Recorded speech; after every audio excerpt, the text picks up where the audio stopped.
This is Autoline Daily, the show dedicated to enthusiasts of the global automotive industry. Historically, corporate executives always kept their mouths shut whenever the UAW vilified them in the media during contract negotiations. They always felt that would just ramp up the rhetoric. But with new UAW president Shawn Fain attacking them in new and personal ways, they're starting to fire back. In an email sent to employees, Mark Stewart, the COO for Stellantis of North America, called the union's demands a, quote, losing proposition that would just end up eliminating UAW jobs. He also said he was disappointed with Fain's theatrics and personal insults.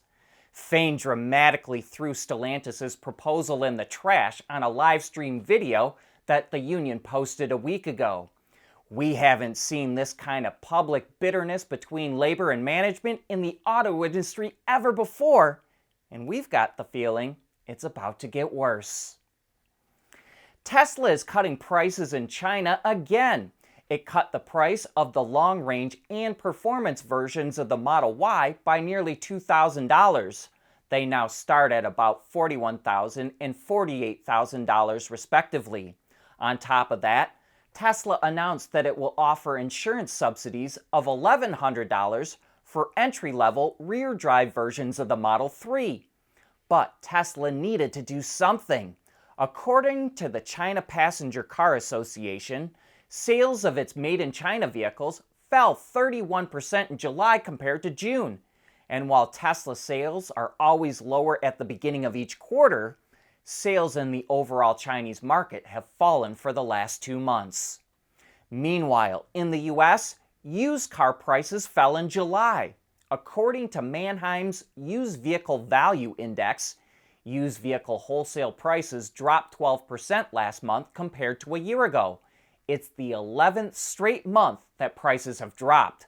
The seasonally adjusted average price in July was just over $19,000 compared to nearly $22,000 last year. Manheim expects prices to continue to fall for the rest of the year, but it says the rate has slowed. And we think that's because new car sales are strong thanks to rising inventory, and it looks like more people are deciding to buy a new car instead of a used one. Production of the Chevy Bolt is being extended by a month. It was supposed to stop rolling down the line in November, but GM Authority reports that production will now last into December. That plant, Orion Assembly in Michigan, is being converted to make the Silverado EV next year, as well as the GMC Sierra EV. GM recently announced that the Bolt will get another generation, and it will be powered by its Ultium batteries and motors. We want to know what drives your testing. OTA, connected car, diagnostics, remote testing. Intrepid Control Systems is here to help you work from anywhere. Intrepid Control Systems, driven by your data. Lotus has ambitious expansion plans that we think are just crazy. The British sports car maker only sold 576 cars last year, but it wants to grow that to 150,000 a year by 2028. And to help reach that goal, the company's CEO says it's considering opening a plant in the US and will make a decision before the end of the year. Lotus currently builds cars in England and China. The company is owned by Chinese automaker Geely, which bought Lotus in 2017 and has invested nearly $4 billion into it.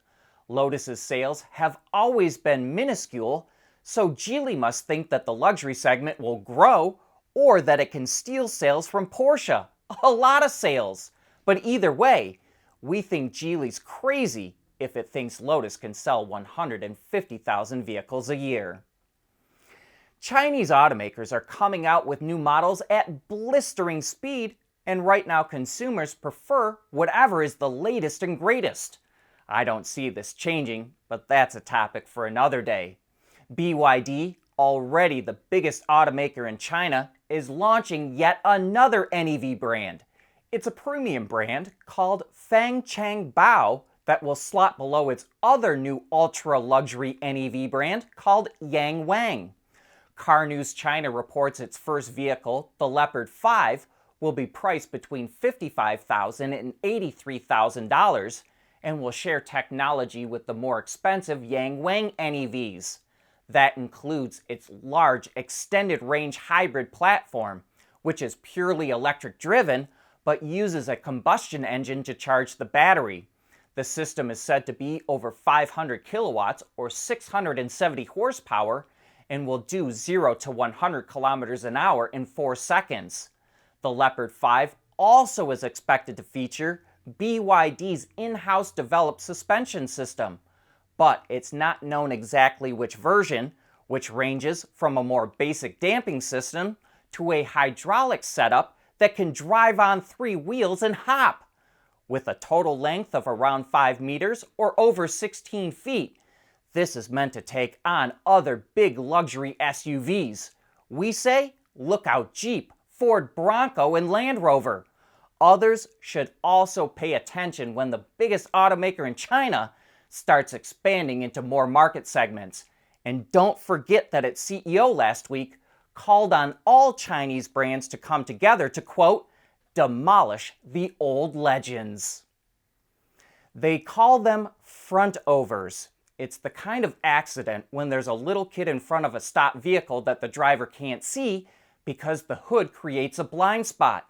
And so the driver pulls away, not knowing there's someone in front of the vehicle. In the US, it's a growing problem. From 2008 until 2020, the number of children killed a year in front overs doubled to 526, according to the US Department of Transportation. One culprit is the high hood height of pickups and SUVs. A report in Ward says the answer may be with front-mounted cameras that have AI or 4D short-range radar. And right now, Senator Richard Blumenthal is introducing legislation mandating technology to prevent front overs. The diesel version of the Jeep Gladiator is going bye-bye. It was first offered in the truck for the 2021 model year, but production will end with a limited edition version. The Gladiator Rubicon Far Out will be available to order through the end of September and is limited to 1,000 examples. It comes with a bunch of upgraded equipment as standard and is priced a little below $72,000, including destination charges. This leaves the Gladiator with one engine option, Stellantis' 3.6-liter Pentastar V6. How do the world's automakers stack up against each other in sales? Well, we now have the numbers for the first half of the year, and Toyota was the biggest car company in the world with 4.6 million vehicles sold, with the Volkswagen Group in second with 4.4 million. Impressively, the Hyundai Group, which includes Hyundai, Kia, and Genesis, is now the third largest automaker at 3.6 million, followed by Stellantis at 3.2 million. General Motors is in fifth place with 2.9 million, and then Ford at 2.1. Nissan and Honda are extremely close at 1.8 million. BMW tops Mercedes, 1.2 million to 1 million even. And because everyone wants to know, Tesla came in at just under 890,000 vehicles. Some reports still combine Renault and Nissan and Mitsubishi sales together, but we feel that's a mistake. That's an alliance in name only. There was no P&L for the alliance, no annual report. So we have to look at each of them separately. After all, General Motors and Honda are doing a lot of work together. GM is even going to make cars for Honda. But we don't combine their sales together. John has a lot more info on this topic, and you can find a link to that video in today's transcript or description box. That brings us to the end of today's show. Thanks for joining us.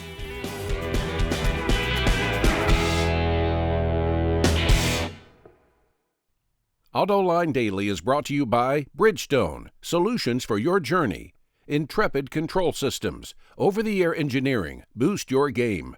Scheffler, we pioneer motion. And by Teijin Automotive Technologies, the formula for better mobility.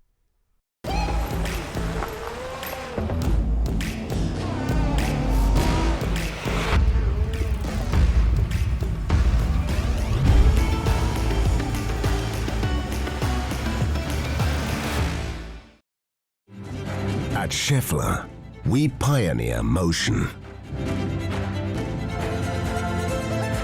Electrifying mobility, manufacturing smarter, reducing CO2 emissions, making energy production clean. Schaeffler pioneers motion to advance how the world moves.